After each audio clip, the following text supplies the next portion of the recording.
Turbocharge your lead generation with the power of direct mail using your Kvcore database.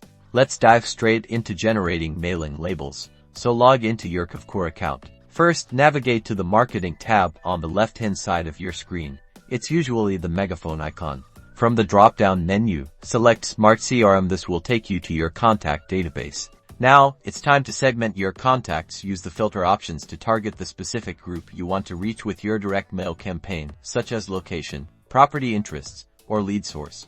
Once you've filtered your list, click on the More Actions drop-down menu located above your list of contacts. From that menu, select Export Contacts. Choose to export only the visible contacts, which are the ones you filtered. After the file is downloaded, open the CSV file in spreadsheet software such as Google Sheets or Microsoft Excel. Edit the columns for first name, last name, and address, and remove any unnecessary fields. Use the information to create and print your labels using a label template in Word or Google Docs, and just like that, you're ready to send highly targeted, personalized direct mail that's sure to get results.